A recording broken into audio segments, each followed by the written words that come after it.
Andrew McCart, iFLTV, and like I always say, I'm always delighted to be joined by Mr. Dan Rafael, all the way out in the United States of America. Mr. Rafael, how are you, sir? I'm very good, Andrew. Good to be on with you as always. Mate, I always appreciate your time. And after a weekend where there was no fights here in the UK, you had a fight. You had Deontay Wilder on the Friday night, then you had Jake Paul on the Saturday night, and then there was a relatively big fight announced as well from Turkey Al Sheikh himself with Brian Norman fighting Devin Haney, it seems, in November. So, like I said, we've been quiet here in the UK. I mean, we did get the announcement of Ben Eubank, which I'll get your thoughts on at the tail end of this. But I want to jump straight. I suppose we'll stay on the Friday night. We'll talk about Deontay Wilder returns with a stoppage win. Your thoughts on that? Is Deontay Wilder back?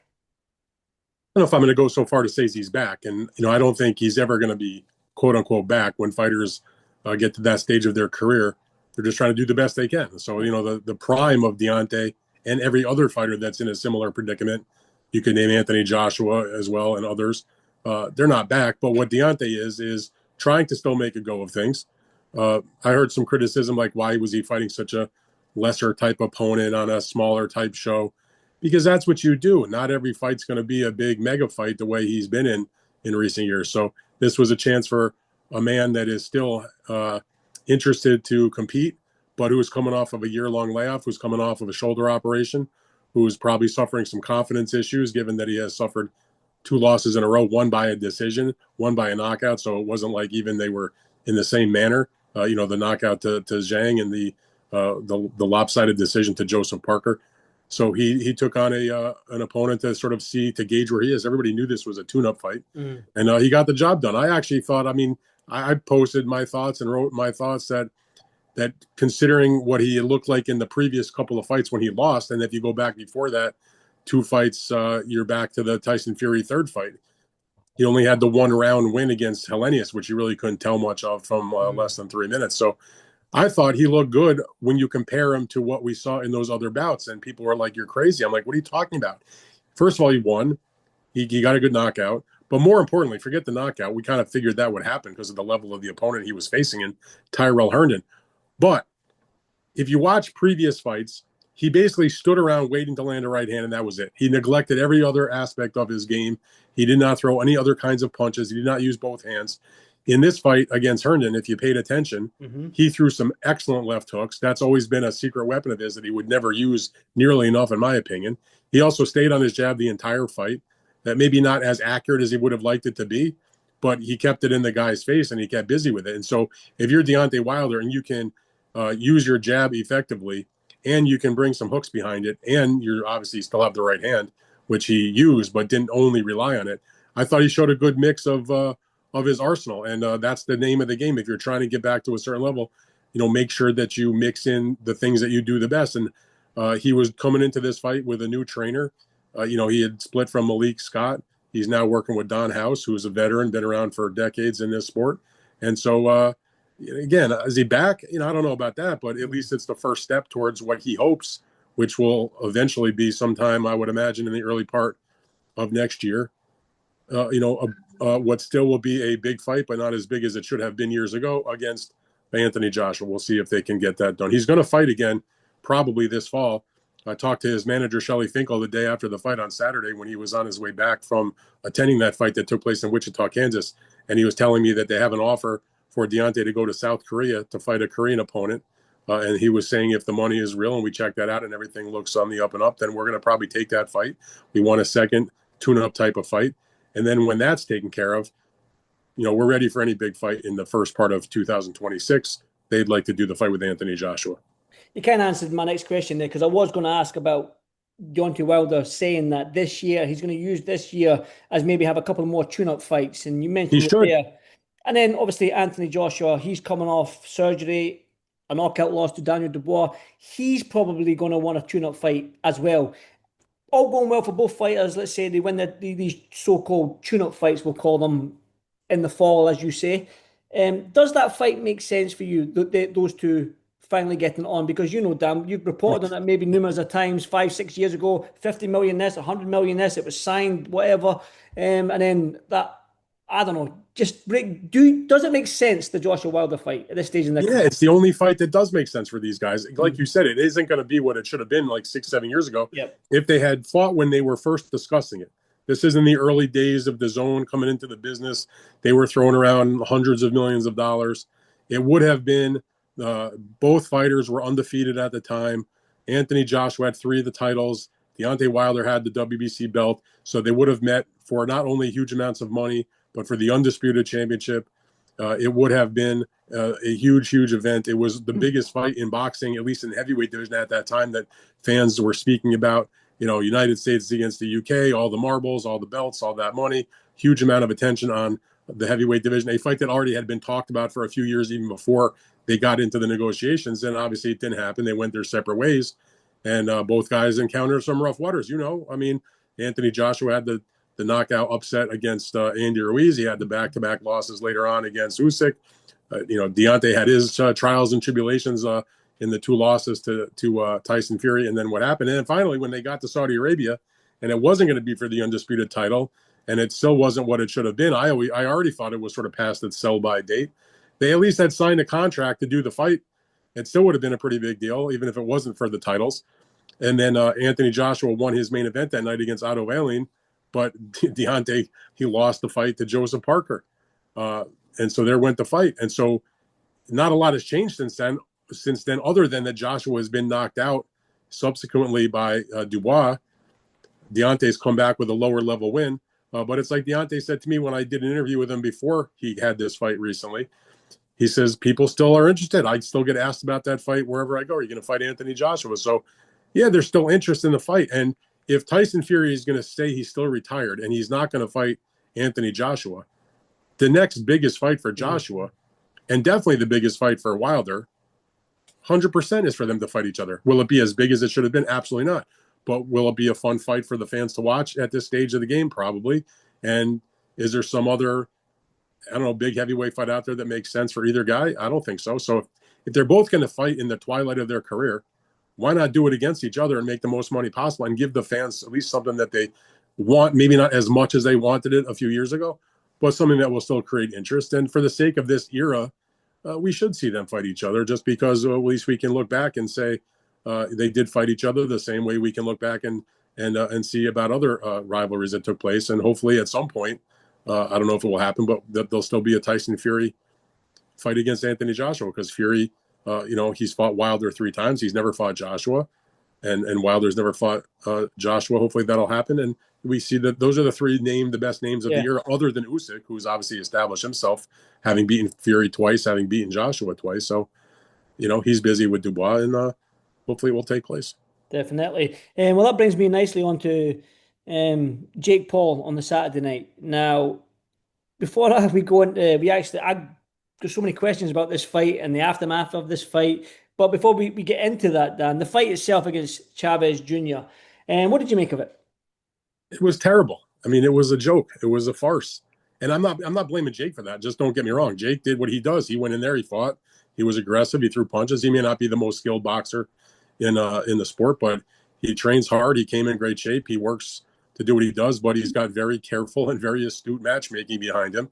And they put him in the types of fights that's typically going to make him look as good as he can at his limited level of experience. But they picked a cadaver in Chavez. They picked a dead man. And by the way, everybody knew it. He was not even their first option. The only reason that Jake Paul fought him was because the other guys they had lined up didn't happen. He was going to do an exhibition match against Tank Davis. We talked about that. Tank ended up getting the draw against Lamont Roach and exercised his rematch. So there went that fight, which was already basically agreed to and done. So that was out the window. And then they were trying to make the match against Canelo Alvarez, which was agreed to, and they were tidying up all the paper and everything. And then Turki Al-Sheikh made the offer to Canelo, who elected to go that route and ended up going the other direction. So that left Jake having not been able to finalize the fight with Tank, not being able to finalize the fight with Canelo. And their third choice was to get a name, was Julio Cesar Chavez Jr., who his previous fight in June of last year or July of last year had taken place on one of Jake's undercards. He didn't find his way into that undercard by accident.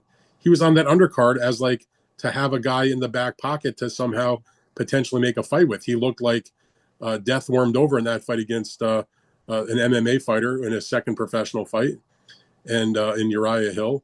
And when it came time for Jake to find an opponent, when those other two guys went other directions, that's what we wound up with. But Chavez Jr. Has a great name. His father is one of the all-time legends in the history of the sport, obviously. But the son, Junior, as irrelevant as can be. I mean, what are we doing here? The guy hadn't fought for, just that. I said he had to fight on Jake's undercard about a year ago. But before that, he hadn't fought since 2021, I want to say. So he had been very inactive. He's 39 years old. He hasn't had a meaningful victory since 2012. That's a long time ago.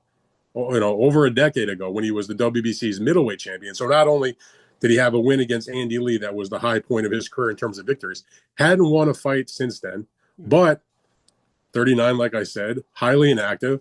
He's been in rehab. He's had issues with substance abuse, with mental health. He's had drug testing issues.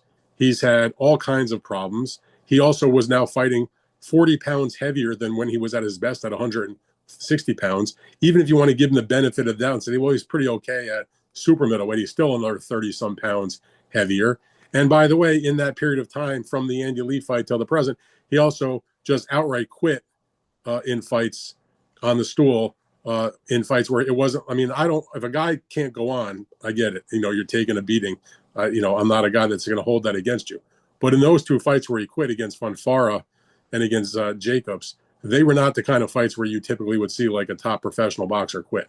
So he's got that going against him. So there wasn't a single metric or single a line item that you look at to say that he would have a prayer, given all the things that I said. And you can knock Jake Paul all you want, but he's active. He's much bigger. He's got good power, and he comes in good condition. And he's not been busted for PED use. And by all accounts, he's not a guy that smokes and drinks and does illicit drugs and the way that Chavez does. So everything was against Chavez. It was the kind of fight where it was like with the Tyson fight. You're fighting a great name, but a shell, a hollow figure compared to what they were in their prime. People remember Tyson from the 80s. It wasn't Tyson from 2024 when they fought. Same thing with Chavez. This is not the Chavez who, even at his absolute best that night against Andy Lee, was still not the number one middleweight in the world. He was like a top 5 guy maybe in the division. So, to me, I was very, very, very cynical about the match. I said it would be one-sided. It was exactly that. Chavez threw no punches until the final 2 rounds. And people want to say it was rigged, it was fixed. It wasn't rigged or fixed. What it was astute matchmaking, where you pick a guy that doesn't really have a chance to do anything. They don't have to rig it. Nobody's got to tell him to not fight or not try. They know what they're getting. Sometimes it swerves and it goes the other way. You never know for 100%, but you have professionals that are in charge of making those decisions, and they make their best estimate. And they knew Chavez is a dead man, and that's exactly what he is. Well, that brings me on nicely. Excuse me. Wrong? I mean, I'm not. Again, that's just the reality of the situation. I get it. Yeah, 100%. I get it, because what you said, the Chavez has had the substance abuse, like you say. We can't really talk about his last fight. It was against a MMA fighter in boxing. He's been out of shape for a long, long, long time. Do you know what I mean? And it's one of them ones where we're looking at Jake Paul now and saying, right, you've fought MMA fighters, you've fought older guys that are way past their prime. Probably never thought about a boxing fight until you've came along in many, many years. But like you say, you can't knock Jake Paul, but can we knock the situation where he has now been plopped in the top 15 of the WBA and the WBC? Because you know yourself, he hasn't fought anyone in the top 50 that's ranked in the WBC WBA, but now he's in the top 15, I believe. Somebody said to me the top 10 in the WBA. I've not read that anyway yet, but somebody has said it. The ratings haven't come out yet for the organizations. The fight just took place a couple of days ago. I assume they'll come out because here we are going to be beginning the month of July, so they'll usually put their ratings out, in the earlier part of the month. So it won't surprise me. Cynically, it won't surprise me.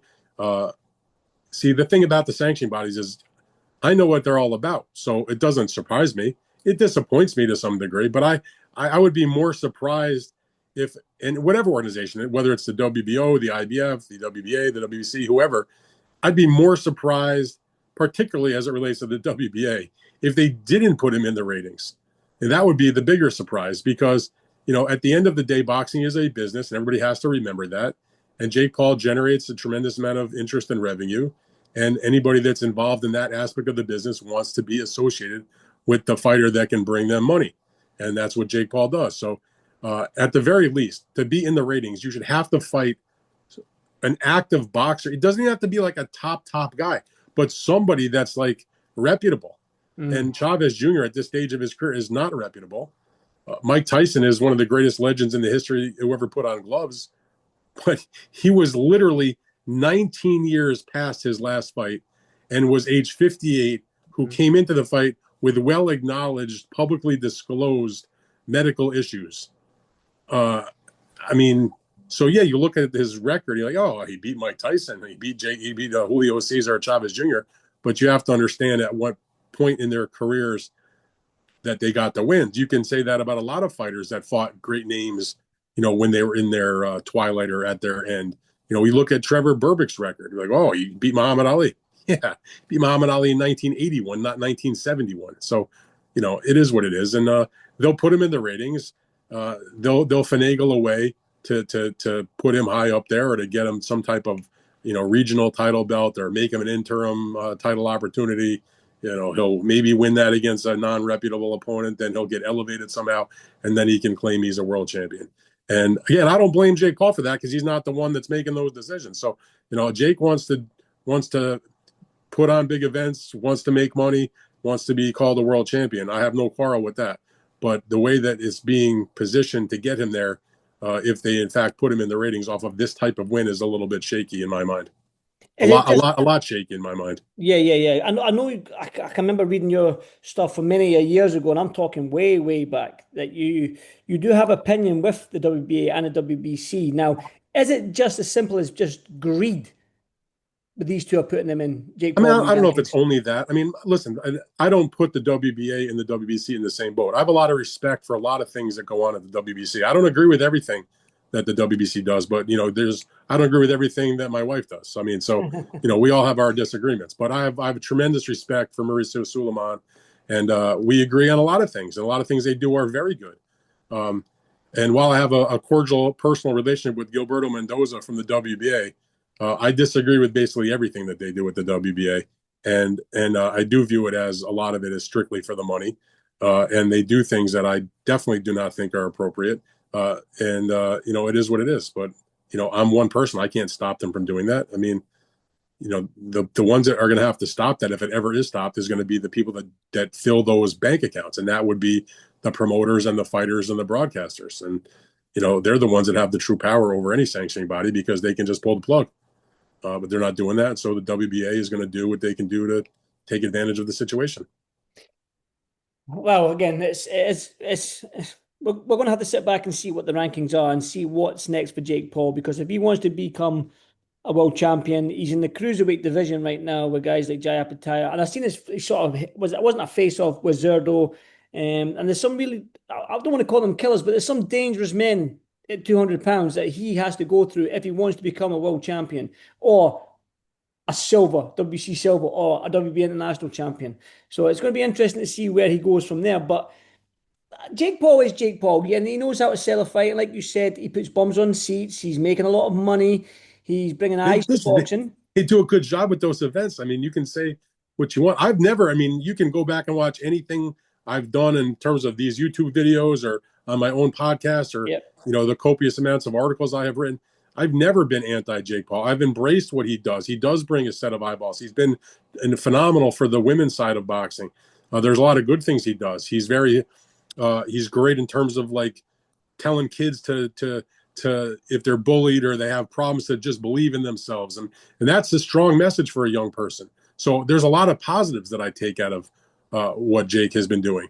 On the boxing side, he's not fighting the top guys, but on the same token, he's basically having his early days of his career, but it's just on a grander stage because he's so famous and such a big name. And so he's kind of caught in between. It's like he tried to take on so-called actual boxers that were not known by us or by most of the public, but had similar sort of records that he had, guys that had amateur backgrounds.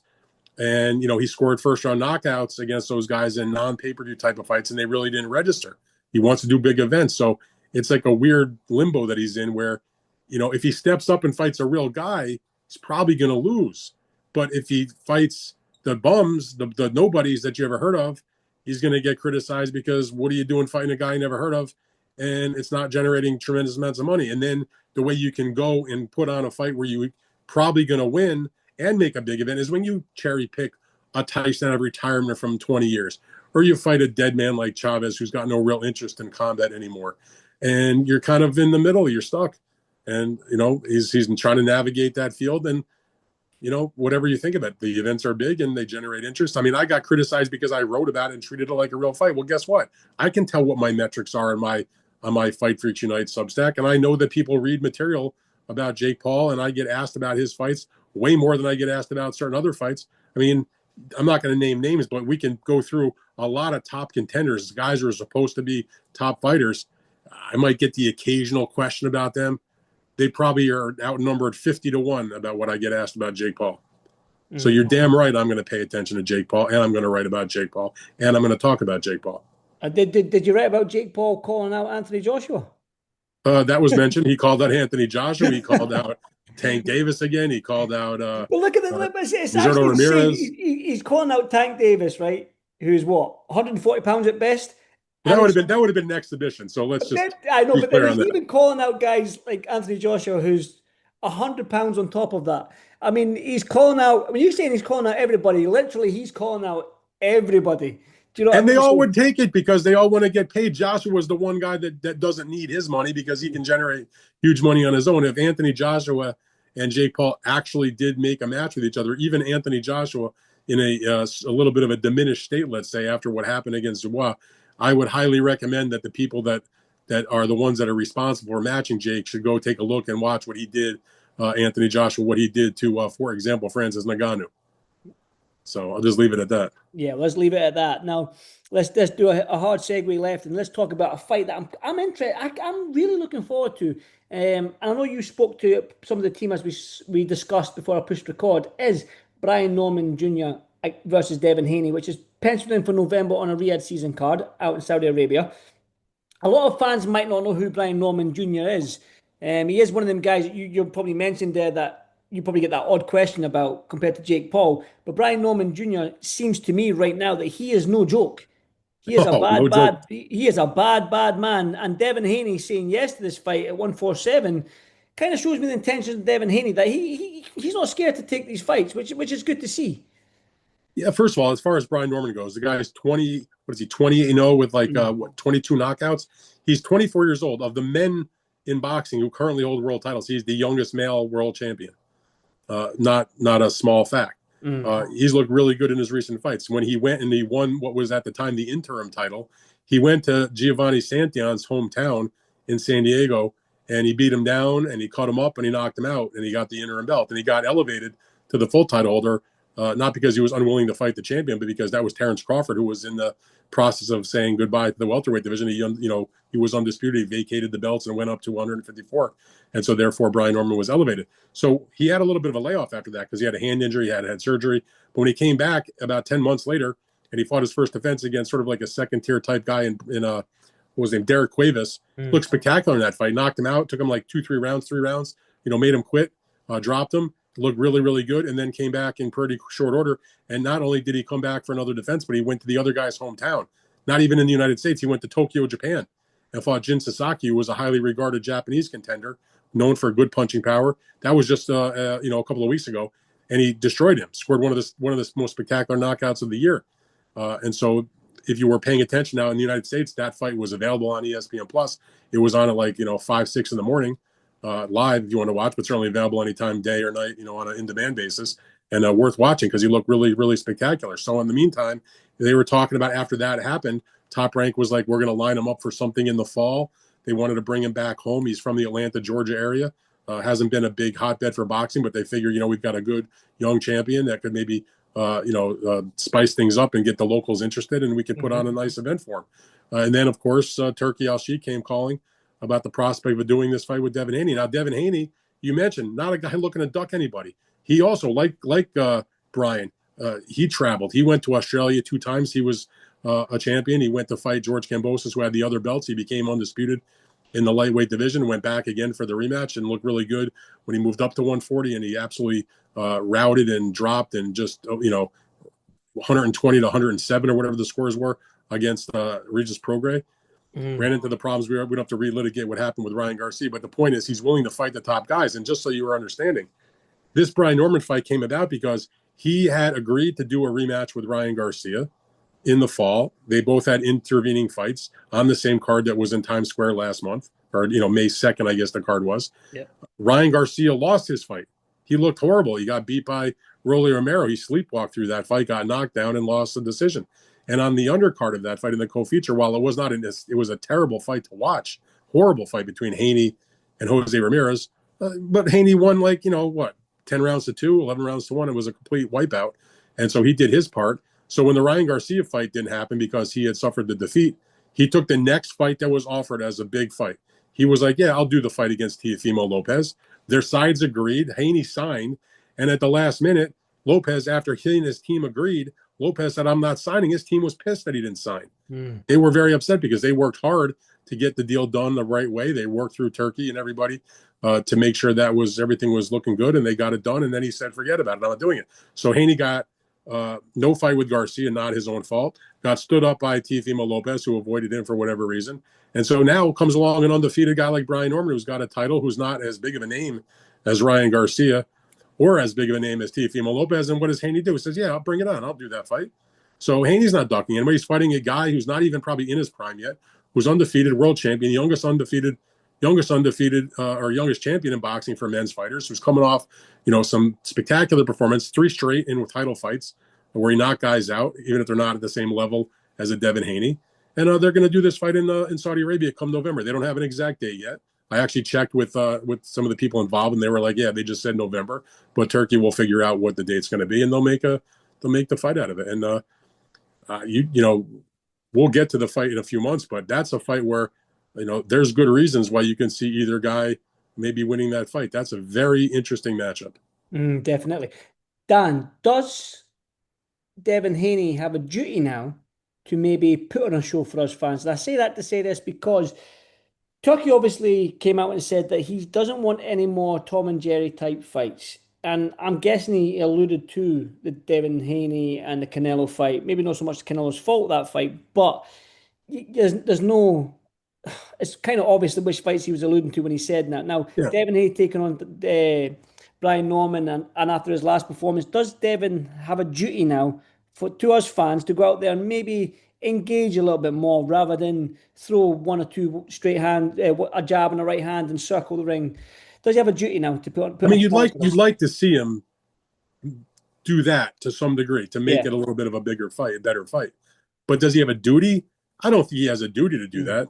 I mean, look, Turkey is well aware of Devin Haney's style. He just had him on his card in his last fight. He watched the Jose Ramirez fight, and now he's wanting him back in his on his card that's going to be in the fall. So, he knows what he's getting. And I don't think, and I heard, I think it was Terrence Crawford. Terrence Crawford said this when he was asked about that, because obviously Turkey Al-Sheikh is putting on Canelo Alvarez against Crawford, and they've just completed their 3-city press tour, and Crawford has been asked about those comments from Turkey. Now, I don't think that's fair to ask guys like Crawford and Canelo that, because Crawford and Canelo have never been the type of guys that don't come to fight.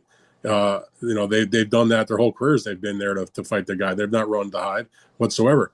But I think the perception is from a lot of people that because of the supposed size disparity and Terrence moving up 2 weight classes, that for the fight against Canelo, he might be a guy that might resort to a little more movement and so-called running than maybe he may have done in the past, which he really hasn't, in my opinion. But nonetheless, he was asked about that, and the quote was given to him about what Turkey said about the Tom and Jerry fights.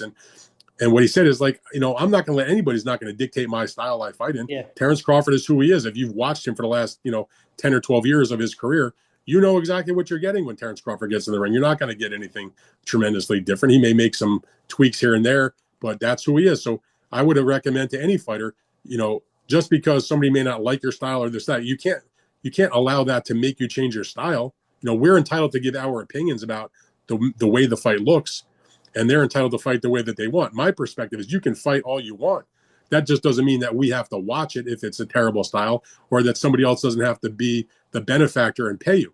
But Turkey, as the person with the money, has decided that he likes Devin Haney and he wants to see him in this kind of fight. I happen to like Devin Haney also. I didn't like that last fight, but I think Devin gets a little bit of a bad rap. He's a really outstanding boxer. He wasn't boring against Regis Prograis, who we knocked down and outboxed easily.